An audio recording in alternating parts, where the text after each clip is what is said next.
In these days of enmity, how shall we live? This sermon is about the good news that even today we can live with grace and joy. Jesus says, love your enemies, do good to those who hate you. And all week I kept thinking of these words as our president belittled the leader of Ukraine, calling him an unelected dictator and implying that he was somehow responsible for the Russian invasion of that country, an invasion that killed hundreds of thousands of people. I also thought of those words as thousands of federal employees have begun to not only lose their jobs, but they seem to be actively despised by many of our fellow citizens as the enemy.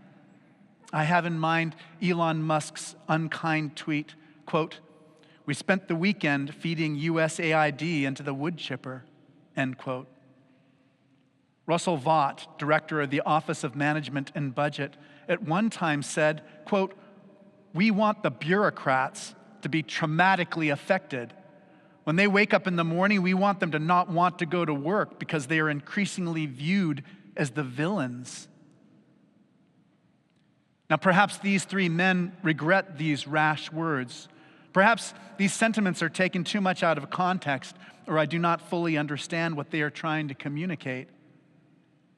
My point is that although enmity, retribution, and revenge have always been part of every human society, these days they seem particularly conspicuous, maybe even legitimate. What fears drive those who want to make other people so afraid? I heard somewhere that human beings are the only animals who end their own lives. And perhaps this is because we can use reason or because we have the power of language. We can form an abstract vision of the future that is more terrifying to us than our own death. We can imagine that nothing exists outside of our own ego. And so we try to protect ourselves by controlling the world around us. But we cannot succeed. At times, we think we really know how things are. We may even have powerful intuitions about the future.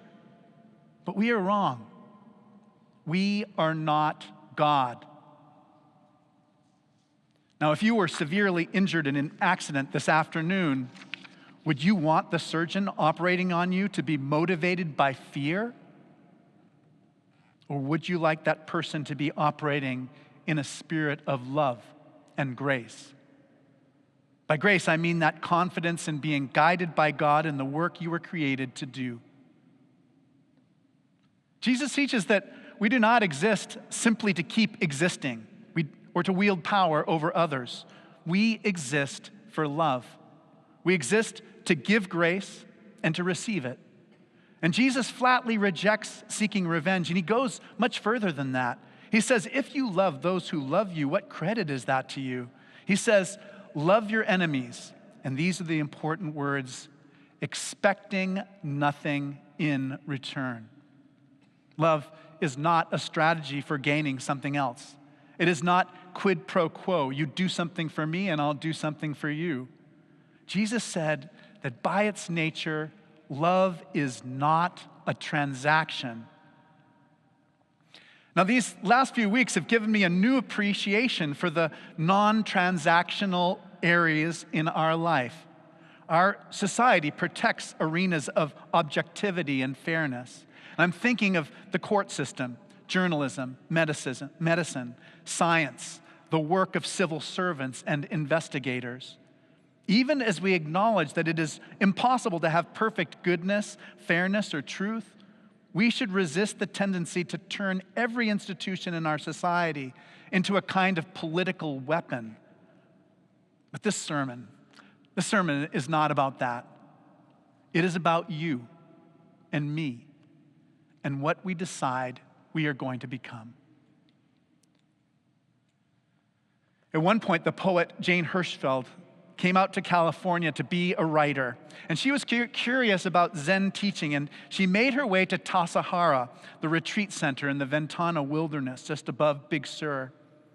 And although she was expecting to go there only for a week to learn about Buddhism, she ended up staying for months.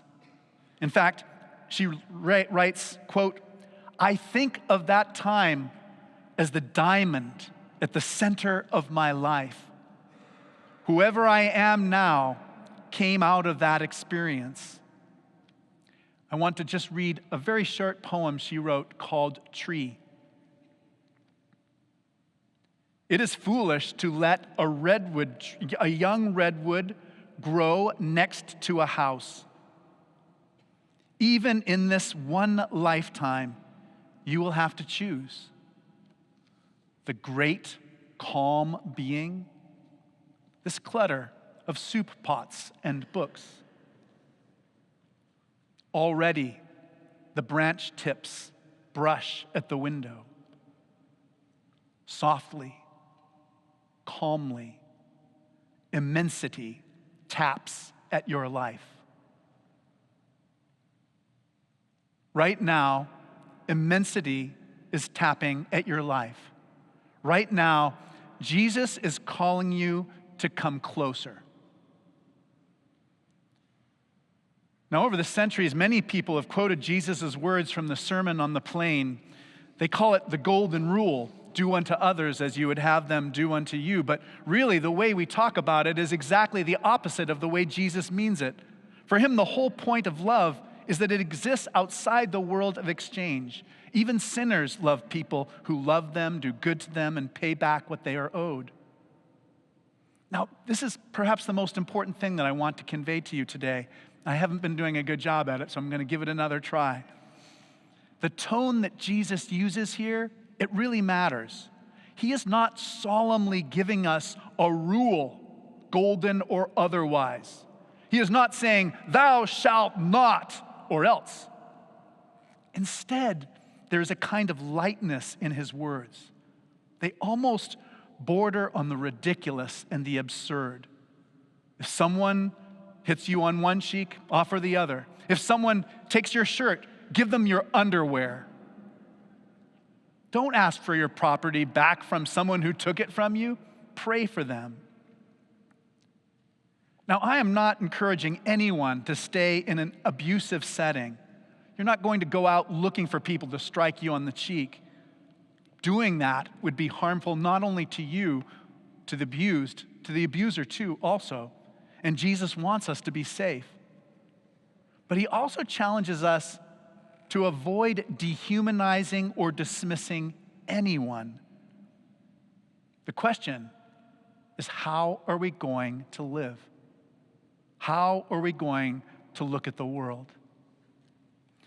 Now, one of the most beautiful things about this Greek text is that our favorite word just recurs over and over in it. You know our favorite word, of course, grace. Charis, the Greek word for grace. So it doesn't say, if you love someone and who loves you, what credit it is to you. It's not what credit it is. It's what grace is this to you.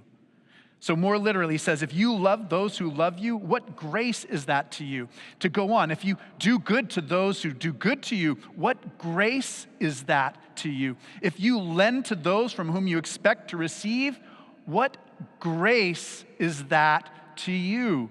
And it even goes on, he says, God is kind to the ungraceful and the wicked. We have the chance to become children of grace. Jesus promises this, saying, you will be children of the Most High. And I want to share just a couple of pictures of what this looks like. And the first one's the hardest picture. It gets progressively easier after this. In Soren Kierkegaard, the great Danish philosopher's book, Works of Love, he writes that we know that we are capable of love because Jesus commands us to love. And he goes on to remind you of something you may not be thinking about very much, and that is that other people are capable of love too. So he says this, quote, but what then is love? Love is to presuppose love. To have love is to presuppose love in others. To be loving is to presuppose that others are loving. For me, Presupposing love means working hard to understand the behavior of those around me in the best possible light. Now, the story in Genesis of Joseph gives us a picture of what this kind of love looks like, this kind of grace. Of all his brothers, Joseph is the one who's his father's favorite. And his father dresses him in the finest clothes. And Joseph has these amazing dreams. He has one dream where all these sheaths of sheep, these sheaths of wheat bow down to him. He has another one where there's the moon and the sun, his parents, and all the stars, they're bowing down to him. And of course, the brother's like, you are putting yourself above us. You're insufferable. We hate you. And they hated him so much that they decided they were going to kill him. They were going to murder him. They were going to leave him in a pit. And then at the last minute, when the traders were on their way to Egypt and they came by, they said, take our brother, we'll sell him to you. And so they sold their brother into slavery in Egypt. And for years and years, Joseph rose up in the great system of Egyptian society until he was in charge of all the land under the Pharaoh. And during this terrible, severe famine, his brothers, starving to death, they come to the Egyptian government to come into his presence to beg for grain. And of course, they don't recognize him. And Joseph says, I am Joseph.